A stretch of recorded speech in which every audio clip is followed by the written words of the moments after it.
Ya estamos aquí de nuevo en Si yo te contara. Hola Santi, ¿qué tal estás? Muy bien, Yanire. Además, ya llega la época de las barbacoas, la piscina, la playa, ¿verdad? Y eso siempre es una motivación extra. Bueno, nosotros tenemos ya el 5 de julio muy prontito Ujú. nuestra fiesta singular, que ya veréis fotitos por ahí, la estamos preparando con muchas ganas y alguna que otra que estamos preparando para algún amigo. Así que sí, yo ya estoy con mentalidad verano, con jornada intensiva y con muchas ganas de empezar. Y de además dedicar todo ese tiempo de playa a escuchar muchos podcasts que tenemos ahí en la guantera. Siempre hay que aprender, eso es. Santi, nuestro podcast sí que seguramente va a ser bastante escuchado hoy porque tenemos un invitado muy, muy, muy, muy chulo, así que yo creo que deberíamos meter cabecera ya, ¿verdad? Pues venga, dentro cabecera. Si yo te contara un podcast de Singular. Pues hoy a punto de terminar nuestra cuarta temporada, tenemos un invitado muy estrella, está con nosotros hoy Tiago Santos. ¿Qué tal, Tiago? Hola Janine, hola Santi. Muy contento, muy feliz. Es como decís, el verano ya se nota y eso es muy positivo.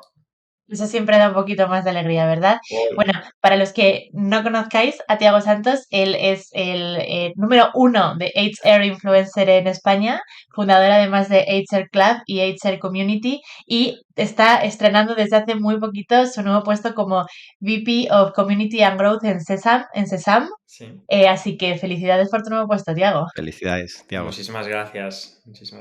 Y muy feliz, la verdad.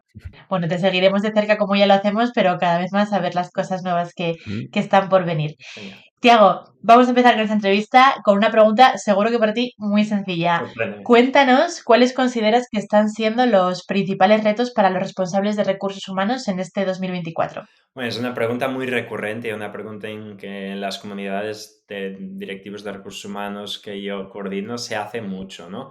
Y te puedo dar así un overview de lo que van diciendo, aunque creo que lo importante es que cada uno en su realidad, en su empresa, en su entorno, defina cuáles son sus retos, sus desafíos y sus batallas, ¿no? Pero de forma general, yo diría, 2024 hay muchos retos, ¿eh? Es lo primero que destacaría, no unos específicos, sino que hay muchos. Pero si tenemos que sintetizar y contestar a la pregunta, diría, primero, el tema de la integración y adaptación de las tecnologías emergentes, sobre todo la inteligencia artificial, como no, Ujú. y también la automatización. Cada vez queremos departamentos de recursos humanos más digitalizados, más automatizados, ¿no? Porque esto está transformando mucho la forma como gestionamos a las personas, ¿no? Y es crucial que los equipos de personas sepan cómo aprovechar estas herramientas para mejorar su eficiencia, ¿no? Yo veo la IA como la inteligencia aumentada más que la inteligencia artificial. En segundo lugar, siempre el talento, ¿vale? El talento, sea la atracción, sea la fidelización del talento, siempre es un desafío. El mercado laboral está cada vez más competitivo, las empresas tienen que seguir desarrollando las mejores estrategias, las más creativas, las más personalizadas para poder tener consigo a los mejores trabajadores y que ellos estén satisfechos. En tercer lugar, a mí me gusta siempre destacar mucho la diversidad y la inclusión como áreas prioritarias. Creo que seguimos sin darle el poder y el espacio que se merecen, pero crear un entorno verdaderamente inclusivo no es solo ético, sino que también es muy necesario para mejorar la innovación, para mejorar la productividad. Y finalmente, también es una de mis banderas y uno de los temas que más he tocado en los últimos meses, el bienestar de los empleados y la salud mental, que se ha convertido en un pilar fundamental y por fin las empresas lo entienden que es esencial implementar estas políticas, estos programas efectivos para apoyar a los empleados en todos los aspectos. Yo diría que estas cuatro son las principales, pero luego hay mucho, mucho, mucho más. Bueno, estaremos pendientes de esos 4 puntos, Tiago, y además justo relacionado con el último que decías, que las compañías cada vez son más conscientes, ¿no?, de esa importancia del bienestar de los colaboradores, Sí. pero aún así, un reciente estudio nos revela que todavía el 40% de las empresas en España no cuidan el bienestar de sus colaboradores. ¿Cómo ves tú esta situación? Sí, a ver, es un proceso al final. Por suerte, ya se va convirtiendo en tema que no es tabú, de hecho, incluso en tema de moda, y bueno, yo creo que está bien que sea una moda, pero una moda que no puede ser pasajera, sino que tiene que quedarse, ¿no? La situación que dices refleja esta disonancia preocupante entre la conciencia y la acción. Por un lado, las empresas reconocen, ¿no? Rápidamente, cuando se está hablando de salud mental, de bienestar de los trabajadores, reconocen que es importante que sus trabajadores se sientan bien, ¿no? Y hay un número significativo de empresas que ha tomado medidas efectivas para implementarlo, sea lo más low cost posible o incluso solo usando recursos propios, que está bien y es muy válido, ¿no? Como sea contratando soluciones más avanzadas para poner a disposición de los trabajadores, ¿no?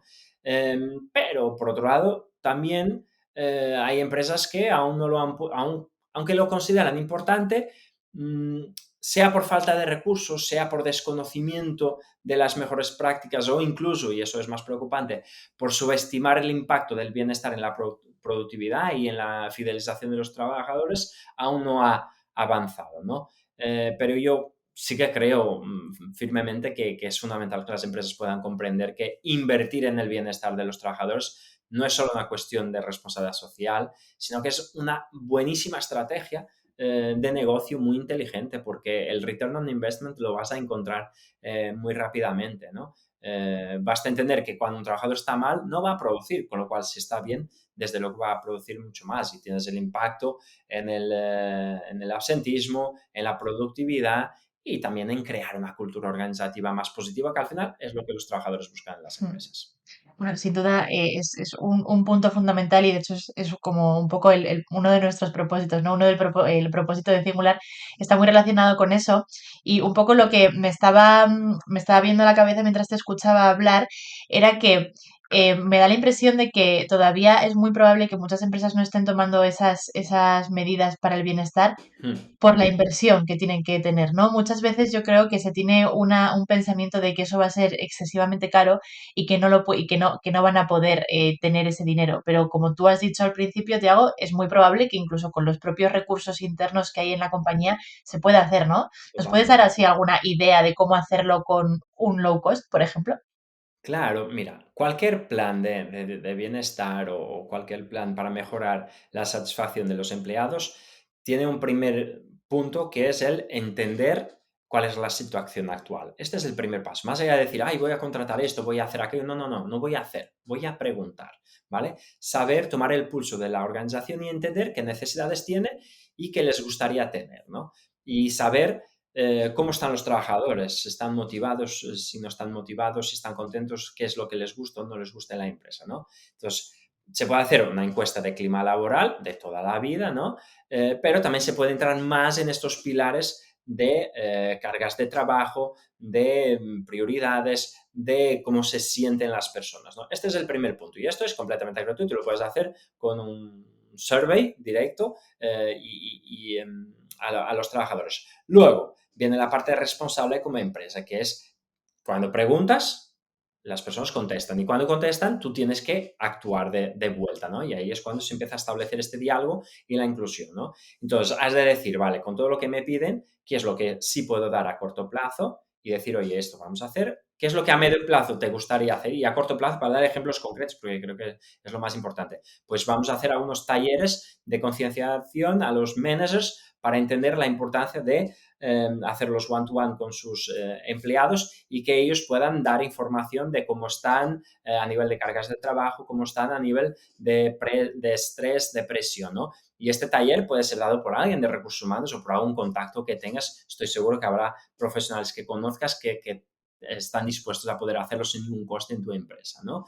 E incluso algún workshop también con los trabajadores para poder desestresarlos un poco, bajar un poco la carga de presión que puedan llegar a tener, ¿no? Puedes hacer una sesión de mindfulness, puedes hacer una sesión de yoga y esto incluso se puede convertir en un team building, ¿no? Donde los recursos que vas a usar son bastante reducidos. Pero también lo más importante ya no es solo la acción, sino esta predisposición para esa acción. Con que el trabajador sepa que le estás preguntando por su bienestar y que estás preocupado en hacer alguna campaña o acción, eso ya empieza a cambiar las cosas dentro. Y ahí no has invertido ni un euro. Obviamente hay el tiempo que le has de dedicar y eso también es dinero, ¿no? Al final, pero es una buena inversión. Y luego, seguramente van a surgir buenas ideas por parte de los trabajadores. Pues intente ver cuáles son esos trabajadores que tienen buenas ideas, ¿no? O sea, preguntar, ¿hay alguien que tiene buenas ideas que las quiera decir? Porque ahí no puede ser anónimo, tienes que saber quién tiene esa idea, ¿no? Y luego, si son ideas viables, involucrar a esos trabajadores y hacer un comité de salud mental dentro de tu empresa donde los trabajadores vengan con sus ideas, tengan un budget o unos recursos asignados y que las puedan implementar. Al involucrar a los trabajadores, esto ya tiene todo para que funcione, ¿no? Porque les estás dando ese ownership, ¿no? Esa responsabilidad y les estás haciendo parte de la solución. No es, yo creo que los trabajadores necesitan esto, les voy a dar esto. Pues eso no siempre es lo mejor. Ujú. Involucrar a las personas es siempre mejor. Siempre. Tiago, me alegra que digas esto además, que además puede suponer un coste bastante barato porque muchas de las personas que están en recursos humanos se plantean cómo vendo yo ese retorno de la inversión precisamente Sí, a la directiva, ¿no? Y ahí es donde se quedan paralizados. Y a veces no hay que total. invertir muchos recursos y es importante ver el retorno que luego tiene en productividad e incluso en compromiso de los propios empleados. Sí, es siempre más fácil que hagas algo, los trabajadores sean los que reconozcan y sean los trabajadores que digan, esto es muy guay lo que habéis hecho y que el CEO se entere, que no que a veces tenga que ir el director de recursos humanos a vendérselo Sí, al sí. CEO. Es siempre mejor cuando hay otros. Por eso digo que involucremos, porque recursos humanos cada vez más no lo veo como un departamento, sino como algo transversal. No creo que haya unas personas de recursos humanos o un departamento de recursos humanos. Lo que tiene que haber son personas que se dedican a trabajar para las personas y puede estar en el departamento comercial, en el departamento de marketing, en el departamento de producción, Ujú. ¿sabes? Son competencias que los managers deben tener e incluso los individual contributors también deben de tener, porque todos queremos trabajar con personas agradables y con personas que hagan con que nuestro día a día sea mejor. Ujú. Totalmente, totalmente. En ese sentido, Tiago, claro, al final es muy importante que la mentalidad de las personas que toman las verdaderas decisiones, los CEOs de las compañías, también estén mentalizados, ¿no? Porque al fin y al cabo, de nada sirve que todos tengamos muy buenas intenciones dentro del Departamento de Recursos Humanos o dentro de cada una de las propias personas, si son ellos los que no nos van a dejar. Muchas veces esto un poco que dices de que alguien pueda dedicarle cierto tiempo eh, al bienestar de los colaboradores, para muchos CEOs es posible que mientras estuvieran escuchando estuviesen viendo los números rojos, ¿no? Está dejando de invertir 2 horas en hacer su trabajo y en ser más productivo. ¿Cómo conseguimos cambiar esa mentalidad a aquellas personas que todavía no la han cambiado? Sí, a ver, hay varios aspectos.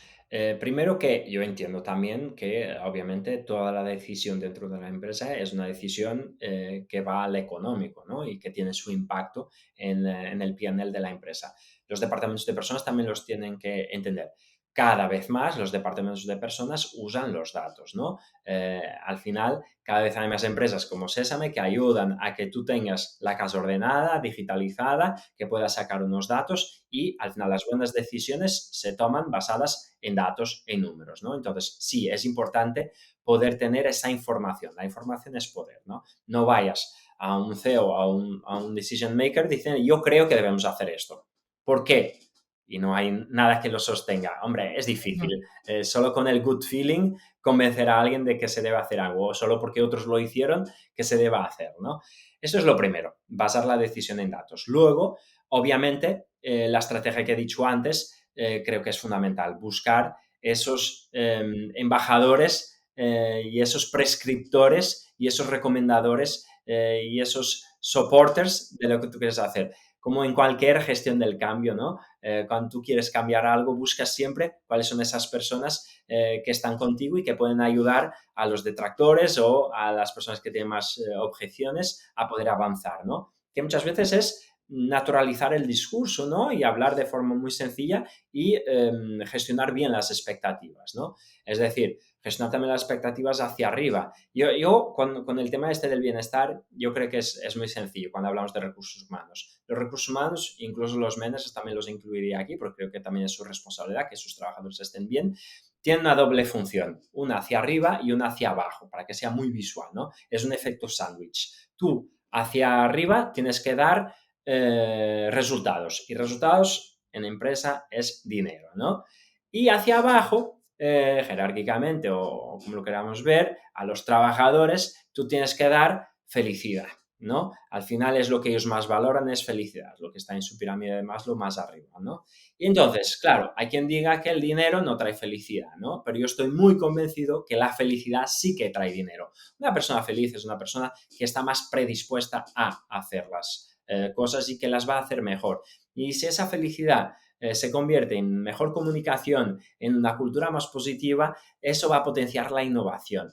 Y también, obviamente, mejorando también creando ese espacio positivo y propicio al crecimiento, el trabajador también va a estar más sano y va muchas veces incluso a olvidar a unos problemas personales que tiene, porque el tema de la salud mental no es solo una cuestión del trabajo, obviamente, e incluso hay directivos que dicen, pero tiene que la empresa preocuparse con la salud mental no es una cuestión de la empresa. Hombre, sí y no, es decir, obviamente que yo puedo estar mal porque tengo un problema personal y que obviamente eso hace con que en el trabajo yo no pueda ser productivo, ¿no? Si encima llego al trabajo y encuentro un entorno desagradable, ese problema que era personal se va a convertir en un problema profesional y es más, se va a convertir en un problema de la empresa. Con lo cual, obviamente, si yo no estoy bien a nivel personal y llego y tengo un entorno positivo y agradable, quiero ir a trabajar, quiero estar bien en el trabajo, voy a evitar caer en un punto de no retorno y obviamente estaré incluso agradecido a la empresa, con lo cual, desde luego que sí, que no es tan difícil entenderlo, pero también hay que conseguir medir el retorno de la inversión y es lo que a veces cuesta más, pero ya hay cada vez más formas de poder hacerlo con las encuestas de clima, cuando ves mejorando el NPS de las empresas también, o sea, hay formas. Los datos, obviamente, van siempre a mandar. Relacionado con esto, Tiago, muchísimas veces es verdad que ya desde el punto de los empleados y también pues desde esa parte superior jerárquicamente, como decíamos, tanto el sueldo como la flexibilidad son como los principales puntos, ¿no? Pero siempre se puede ir un pasito más allá, ¿no? ¿Y de qué manera crees que es esa fórmula ideal? Sí, a ver, lo has dicho, la forma ideal para la satisfacción y para la fidelización, ¿no?, de los empleados va más allá del sueldo y de la flexibilidad, aunque estos dos elementos son fundamentales, Importante. ¿no? Son muy importantes, las empresas deben considerar siempre una buena combinación, es decir, una empresa con bajos salarios es difícil buscar esa fidelización y es difícil que los trabajadores estén mínimamente contentos. Una empresa, por muy bien que paga, si no da ninguna flexibilidad, tampoco va a conseguir prosperar, ¿no? Hay que buscar esa combinación, ¿no? Y luego, hay elementos fundamentales que no están íntimamente relacionados ni con el monetario ni con la flexibilidad. El desarrollo profesional es clave. Los empleados quieren Muy tener importante. esas oportunidades para crecer y para aprender dentro de la empresa, ¿no? Luego, segundo punto, el reconocimiento también. Y tenemos una tarea pendiente con el reconocimiento, porque la teoría la sabemos, pero en la práctica sigo viendo muy poca gente siendo reconocida por su trabajo, ¿no? Y el reconocimiento y la apreciación son fundamentales, están muy arriba en la pirámide de Maslow de los trabajadores, ¿no? Luego, un ambiente donde se valore el esfuerzo, donde se celebre el éxito, motiva muchísimo a los trabajadores a sacar lo mejor de sí. Y luego, esta cuestión de la cultura organizacional juega un papel que es crítico, ¿no? Una cultura inclusiva, respetuosa, colaboradora, puede ser muy diferenciadora, ¿no? Y al final, cuando los trabajadores buscan nuevos retos profesionales, hoy en día tienen forma de enterarse cómo es la cultura de la empresa, ¿no? No tienen que ceñirse a la oferta de trabajo y a lo que la empresa dice que es, sino que hay formas, ¿no? Hay webs donde puedes ver comentarios de ex empleados o a través de LinkedIn consigues rápidamente acceder a esos empleados. Por eso hay que convertir estos los empleados en embajadores, ¿no? Para que realmente tengas esa cultura fuerte, pero que sea verdad, porque si es marketing o employer branding solo, no sirve de absolutamente nada, ¿no? Y finalmente, diría el bienestar integral, ¿no? Que incluye la salud mental, la física y el equilibrio entre vida laboral y personal, ¿no? Y el entorno de trabajo seguro, saludable, ¿no? Que son esenciales para mantener a los empleados comprometidos. Yo diría que es esa combinación, ¿no? El salario emocional es clave y ahí siempre recomiendo como referente a Armenia Barradas en salario emocional, pero que es lo que los trabajadores buscan, ¿no? No es solo dinero, porque la típica frase que ves muchas veces en LinkedIn, el que se va por dinero puede volver por cultura, pero el que se va por cultura no volverá nunca jamás por dinero. Totalmente. Entonces, Claro. es importante. Totalmente. Oye, ¿qué importancia tiene la cultura de empresa que hasta hace unos años no se le daba tanta importancia? Y es verdad que incluso muchos departamentos de recursos humanos empiezan a cambiarse el nombre por People and Culture para englobar las dos, ¿verdad? Para englobar tanto las personas como esa cultura. Sí, a ver, si es solo una operación estético de maquillaje, no sirve de absolutamente nada. Pero a mí, o sea, no vamos tampoco a ser siempre críticos. Yo creo que si cambias el nombre, sea a departamento de personas o incluyendo en la parte de cultura, es que hay al menos una intención, ¿no? De ser visto como algo que va más allá. Entonces, yo creo que es positivo. Ahora, luego tiene que ser consecuente, ¿no? Es decir, no puedes decir que tienes unos valores que los cuelgas en la pared y luego los practiques. De la misma forma, si eres People and Culture, realmente lo que quieres es estar para las personas y desarrollar una cultura que Tal sea cual. positiva, que sea inclusiva y donde los trabajadores participen. Entonces, yo creo que es un muy buen paso, ¿eh? Solo cambiar el nombre, al menos si el cambiar de nombre sirve para cambiar de chip y si hay un CEO en esa empresa y ha permitido ese cambio de nombre o incluso Esa lo ha potenciado, predisposición. yo creo que vamos por buen camino, ¿no? Esa predisposición es un primer paso, ¿no? Y sí, es importante porque cada vez más lo que manda es la cultura, efectivamente. Al final, ya decía Peter Drucker, al final culture is its strategy for breakfast. La cultura es Es todo. clave, es clave. No es todo, pero es clave realmente, ¿no? Y la cultura lo hacen todos los elementos, no viene de un ente superior de arriba y luego tiene que caer en cascada. Al inicio, cuando montas la empresa, sí, la cultura está muy marcada por el founder, porque eran 4 gatos, ¿no? Y encima eran friends and family o gente que él conocía, con lo cual muy similar a él seguramente. El gran reto está cuando empieza a escalar y el CEO no llega a todo, ¿no? Obviamente. Y Ujú. es lo bonito también, es que los demás beban de esa cultura y esa cultura vaya evolucionando, porque la cultura es dinámica y Mm. evoluciona, ¿no? La cultura de las sociedades también evoluciona con las generaciones. Y que sea mejor esa Ujú. evolución, por favor. Tiago, has mencionado también ahora, entre otras muchas cosas, el tema de los valores, que a mí me parece un temazo, porque creo que muchas veces lo que les pasa a las organizaciones es que las personas mm, que, que eligen, seleccionan esos valores y que los comunican son las personas que más interiorizadas lo tienen, como pueden ser People and Culture, como puede ser marketing, pero o comunicación, pero ¿cómo se consigue que esos valores estén 100% interiorizados en la propia organización, en que todos y cada uno de los colaboradores, y cómo conseguimos que ellos mismos los sientan y trabajen en base a estos valores? Sí, no es con una formación en valores, ¿sabes? Es viviéndolos. Y lo importante de los valores es que estén en cada una de las acciones, sobre todo en los momentos más críticos, cuando se contrata, cuando se promociona, cuando se despide. Ahí es donde realmente tienen que estar los valores de la empresa, ¿vale? Y hasta te diría que cuando se despide o cuando se desvincula, en la desvinculación, hay una profesional también muy buena, una directora de recursos humanos, que es Marga Maldonado, que habla muy bien del tema de la desvinculación. Ahí se ve muchas veces el cómo tratas el trabajador que causa su baja voluntaria o la forma como comunicas un despido a un trabajador dice mucho de la cultura y de los valores de tu empresa. Entonces, lo importante es que el departamento de personas se preocupe en incluir los valores en cada una de las políticas de la empresa. Una empresa tiene políticas, tiene ese manual que dice cómo se hacen las cosas. Entonces, ha de estar incluido ahí, porque si está incluido ahí y la gente va by the book, tende a perpetuarlos y tende a hacerlos. Pero luego, obviamente, hay dinámicas libres, ¿no? Al final pasan cosas en la empresa y tú tienes una discusión de los trabajadores y el manager va a actuar de una forma, ¿no? Y puede actuar de una forma firme y decir, no, tenéis que hacer esto y punto. Aquí se acabó. O puedes escuchar a ambas partes, ponerlos en contacto, ver puntos en común, puntos disonantes, llegar a un acuerdo y hacer un follow-up de ese acuerdo, ¿no? Eso es lo que va a determinar esos valores, ¿no? Y tenerlos presentes también en las comunicaciones globales, ¿no? En los all hands, que normalmente son del CEO o del equipo directivo, ¿no? Pero sobre todo en las acciones. Los valores se ven en las acciones, yo diría, más bien.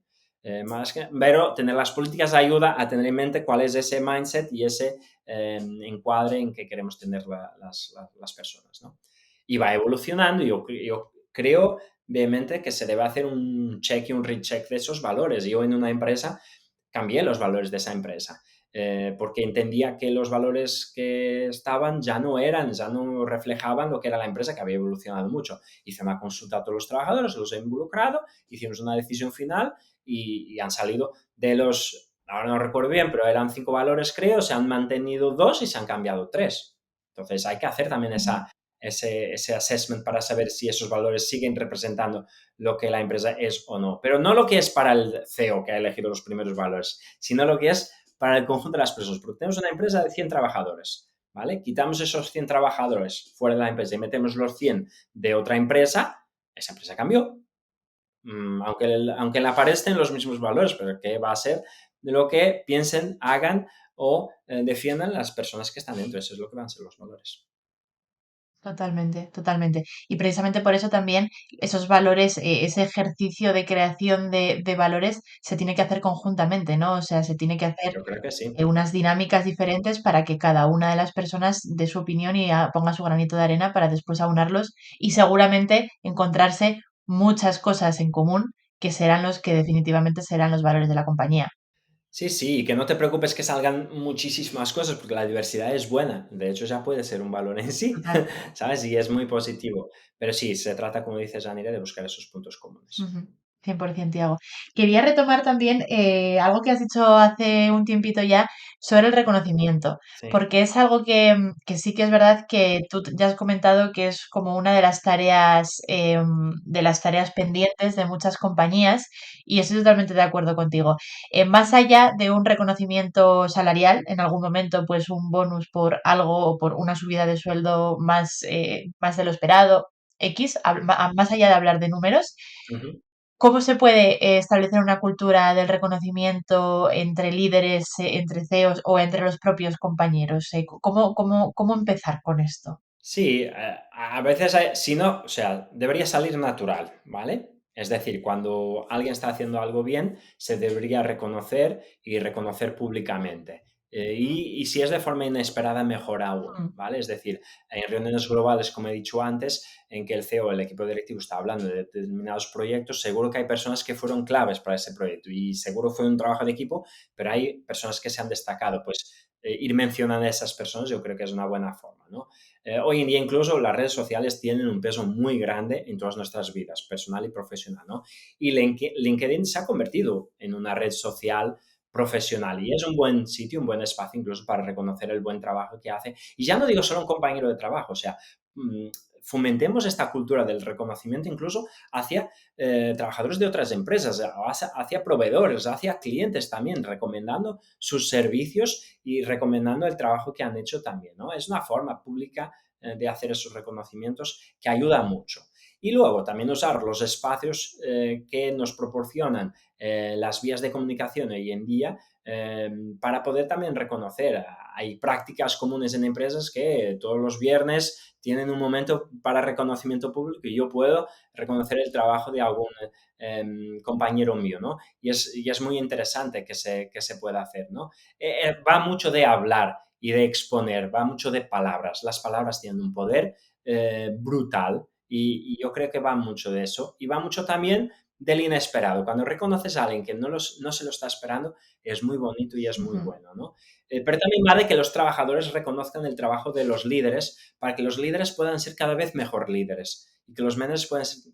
Porque no quiero poner todo el peso tampoco en los managers reconocer a su equipo. El equipo también ha de reconocer a lo que sus managers están haciendo bien, porque eso hará con que sean mejores managers y les conseguirán motivar más, porque tampoco es fácil ser manager y muchas veces también ponemos las responsabilidades en los managers o en el CEO y tampoco es fácil ser CEO. Es una soledad muy grande. Entonces, también dar ese apoyo, o sea, creo mucho en eso. Es decir, nada impide a un becario de decir al CEO lo bien que lo está haciendo también. Entonces, no tengamos también estos sesgos o estas ideas preconcebidas que el reconocimiento es del que manda o del que tiene el poder hacia el individual contributor, ¿no? O sea, entonces cuando empieza a haber más esta cultura en que todos van reconociendo, yo creo que es súper positivo. Al final de las reuniones de equipo, manager, prepárate algo o persona del equipo, habla algo también de, oye, quiero reconocer el trabajo de mi compañero, si no quiero reconocer el del manager, porque también hay managers que lo hacen mal, ¿eh? Pero también cuando se hace mal, también poder ayudar a las personas. Eso también es una forma de ayudar muy, muy potente, ¿no? Tiago, sobre todo de a veces hacia arriba, que se nos olvida que siempre esperamos a veces que nos lo den, pero nos cuesta elevar a lo mejor ese reconocimiento. Sí. Y me quedo también con lo de inesperado, porque es verdad que siempre se lo solemos dar a las personas con las que habitualmente colaboramos y es muy positivo cuando hay una persona en otro departamento que apenas conocemos, que ha hecho algo muy bueno, se lo reconozcamos, porque eso creo que genera además esa Sí. cultura. Tiene aún más peso. Tiene más peso porque es inesperado, ¿no? Y cuando algo es inesperado, tiene ese peso Ujú, extra. totalmente. Luego, por otra parte, Tiago, está el famoso café para todos, ¿no? Que creo que sale siempre en muchísimas entrevistas, en muchísimos artículos relacionados con los recursos humanos. Y lo que está claro y la verdad absoluta es que no hay café para todos. Y es importante que se cuiden a las generaciones tan dispares que hay ahora mismo en el entorno laboral, ¿no? Estamos empezando por la generación Z, Vale. millennials, baby boomers. Ahora mismo hay como un batiburrillo de generaciones y de pensamientos y de necesidades diferentes que son muy complicadas de gestionar.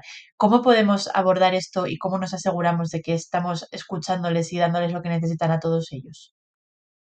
Mira, gestionar el entorno laboral con generaciones diversas, como estás diciendo, es un reto, sí, pero también es una oportunidad. Y yo creo que lo deberíamos ver así. Cada generación trae consigo perspectivas y habilidades que son únicas y que pueden y van a enriquecer la organización, ¿no? Para esto es esencial fomentar esta cultura del respeto, primero, ¿no? Y de la comprensión mutua. A mí me gustan herramientas específicas como el mentoring inverso. Yo siempre me he rodeado de profesionales muy jóvenes, o sea, me he rodeado de muchos profesionales, pero siempre tengo la preocupación de tener a alguien que trabaja muy cerca a mí, que tenga 20, 22 años, ¿vale?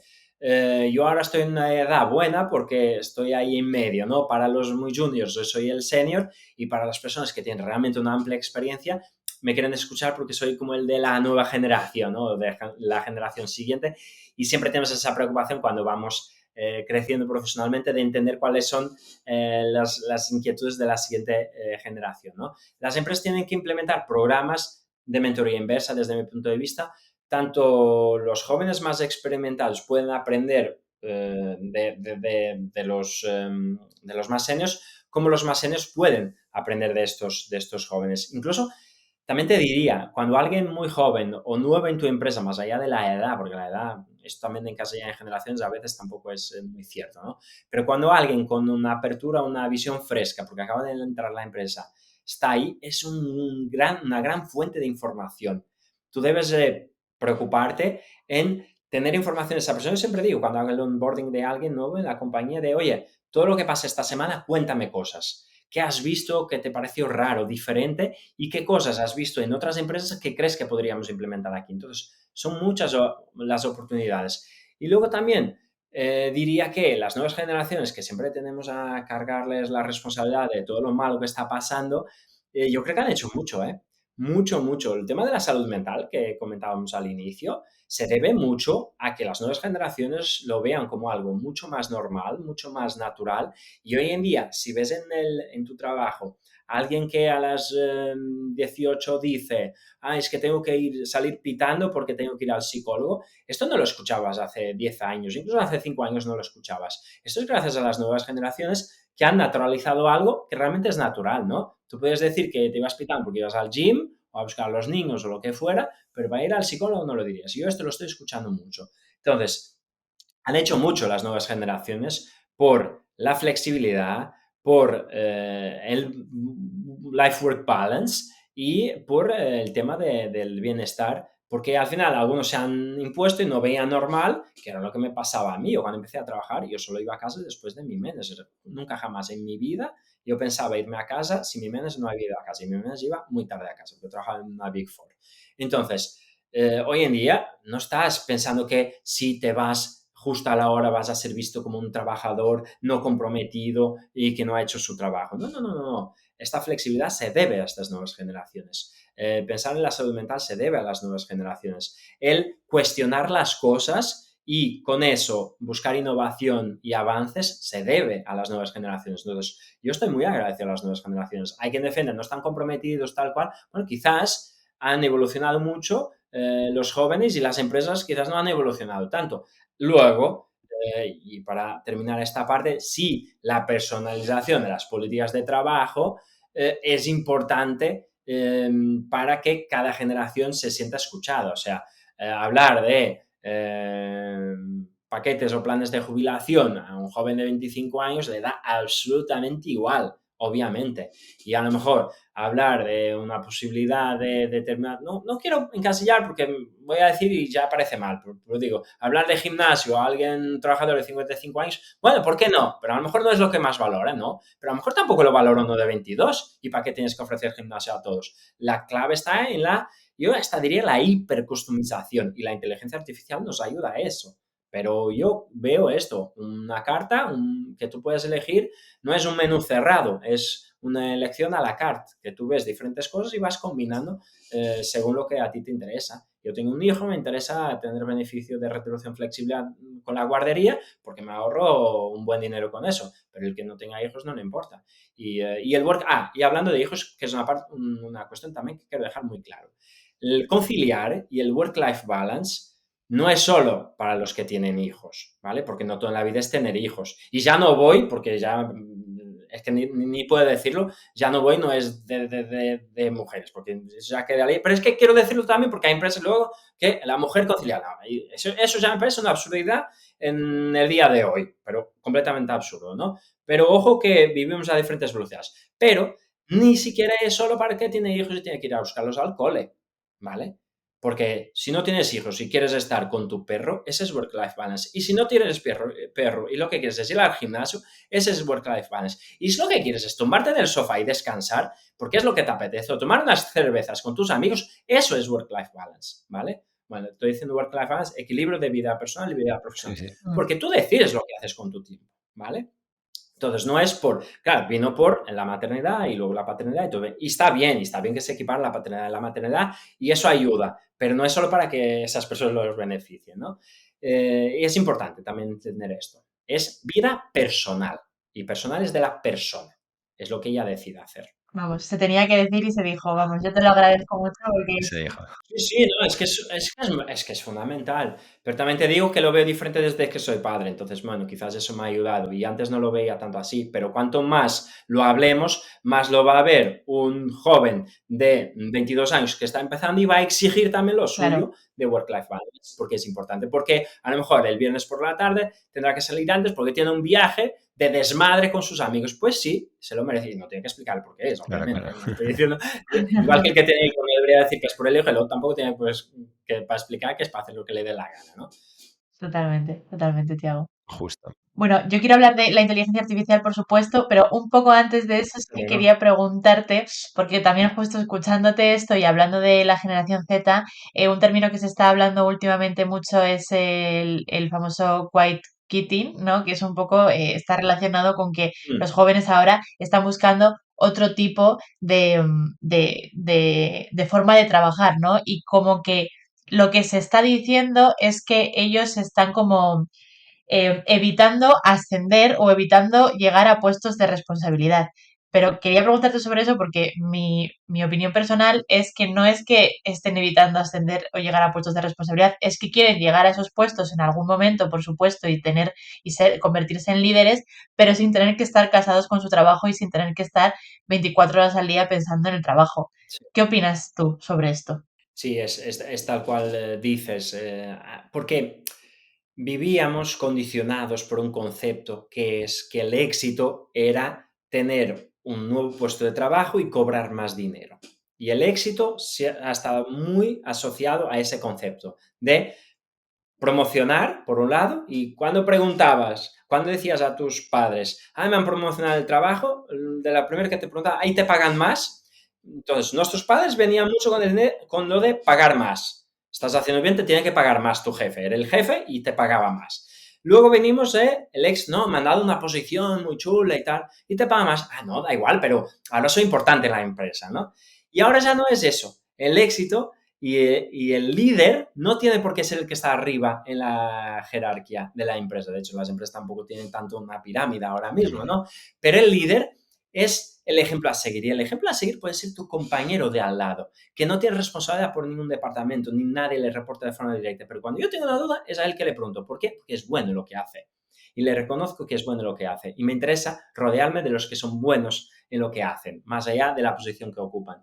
Y si tiene una visión externa, incluso, porque ve muchos departamentos, yo cuando me quería informar de algo que pasaba en la empresa, hablaba con la persona de limpieza, porque hablaba con todos, con lo cual esa persona tenía información. En la jerarquía no dependía ni de nadie y seguramente estaría en la posición más baja de todos y con el salario más bajo de todos, pero tenía una de información que el CEO no manejaba. Entonces, aquí es de el liderar, va de personas que tú admiras porque tienen determinadas habilidades, ¿no? Y tú vas haciendo tu mix. Yo quiero poder hacer una buena presentación y voy a esta persona porque sé que hace buenas presentaciones. Yo quiero buscar información sobre tendencias, yo sé que este está muy informado. Yo quiero algo de esto, entonces vas siempre al especialista, ¿no? Al final es así. Lo que se ha democratizado fue el acceso a la información y hay cada vez más información. Y eso es lo que hace con que haya otras formas de ver el éxito, ¿no? Para mí el éxito es hacer algo de lo que yo disfruto. Al inicio era crecer y entonces he sido CEO de una empresa con 32 años y ¿qué hacía yo como CEO de una empresa de 32 años? Me pregunté yo a mí mismo y dije, tengo que cambiar porque ya llegué arriba, entonces voy a hacer otra cosa, ¿no? Y cambié a ser director de recursos humanos. Y gente me decía, pero eras CEO y ahora eres director de recursos humanos, pero ese es menos, ¿no? Yo, bueno, a veces menos es más. No era menos porque depende también tú qué prefieres ser, cabeza de ratón o cola de león. Es que depende también de la empresa donde estás, depende del entorno. Y yo si soy CEO y no tengo de quién aprender más arriba y tengo que aprender, que está muy bien, de mis pares o los que están reportándome, está muy bien, pero yo quería tener ejemplos a seguir, ¿no? Y las salidas silenciosas que has mencionado inicialmente o el salir sin salir o el desmotivarse de la empresa también se debía a una cosa que está relacionada con lo que yo decía, que es la falta de acceso a la información. El mercado laboral se ha convertido mucho como el mercado de segunda mano.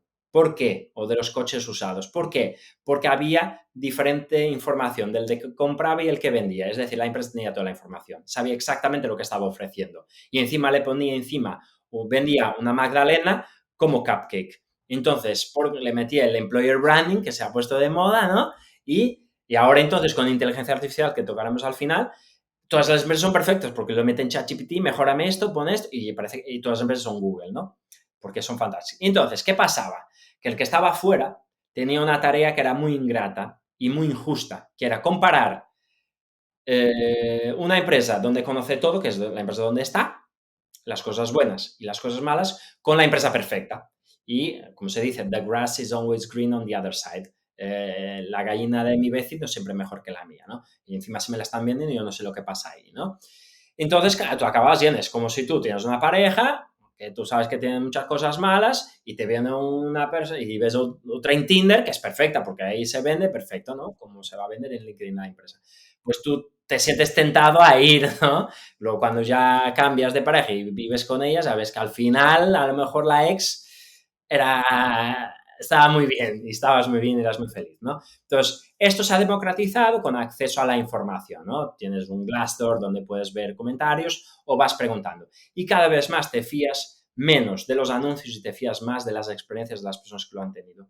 Y preguntas a gente que trabajó en esa empresa. Y por eso es importante todos los temas que hemos comentado antes de la cultura, de convertir tus trabajadores en embajadores, porque así estas decisiones son más equilibradas y entonces no hay tanto esas falsas expectativas que se generan. Otro truquillo rápido que doy cuando hagáis un proceso de selección y estáis haciendo una entrevista, algo que yo hago siempre, es contar algo menos positivo de la empresa donde estoy. Aunque estoy en una empresa fantástica, pero Sésame tiene muchas cosas buenas, pero tendrá algunas cosas aún para mejorar. Yo busco que el candidato lo sepa porque así esto va a humanizar la empresa también. Y humanizar las empresas es lo que más necesitamos.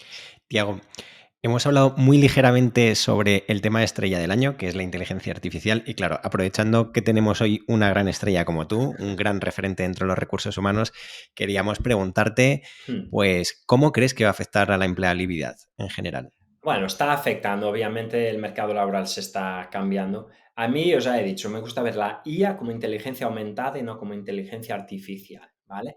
Es decir, es un recurso más. Ahora, si ese recurso más sirve para que tú sigas trabajando el mismo número de horas y hagas aún más cosas en esas horas, está bien en parte, pero también tenemos que poner un límite, ¿vale?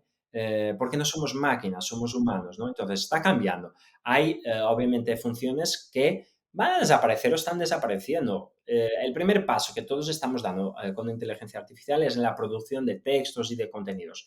Pero también tiene sus riesgos, yo creo siempre en cíclico. Por un lado podemos pensar, bueno, los copywriters van a desaparecer o los traductores van a desaparecer porque son cosas que tú, sin gran formación, puedes usar ChatGPT y traducir textos, producir textos, ¿no?